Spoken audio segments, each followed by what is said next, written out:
guys! Welcome back to my channel. So, update tayo sa kaganapan ng Star Magic All-Star Games 2025.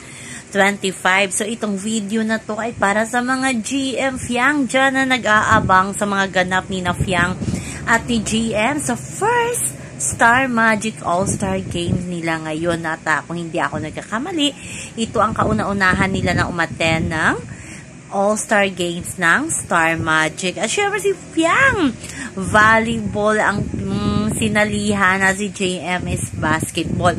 At todo support si act of service na si JM Ibarra kay Fiang Smith kasi naunang maglaro ang volleyball girls. Ito na nga ang talagang kinakiligan ang tali na naman ang shoelace ni GM sa sapatos ni Fiang. Ayan, naka 1.2 million agad views sa Facebook ang itong video na to. Grabe talaga. Dumagundong ang buong Araneta sa kakiligan ng GM Fiang.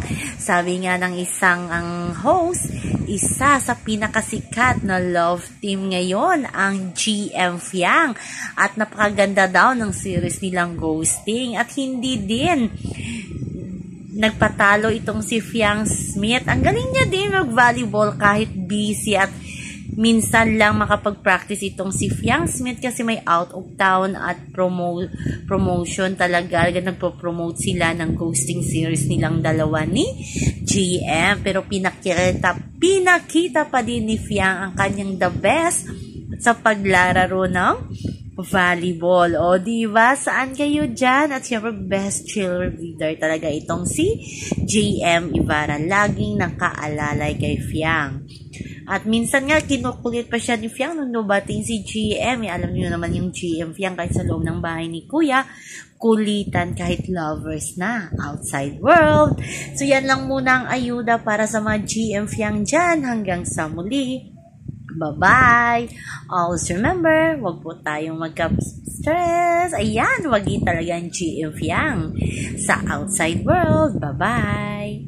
Nakaka-proud na talaga itong si GM at Fiang. Malayo na ang kanilang narating from PBB House hanggang sa outside world. Ngayon, nakikihabulubilo na sila sa mga big star tulad ni na Donnie Pangilinan, Bel Mariano, Francine Diaz at Seth Fidelin. O ayan, grabe yung yakap ni Donnie Pangilinan kay Bel Mariano. Bye-bye!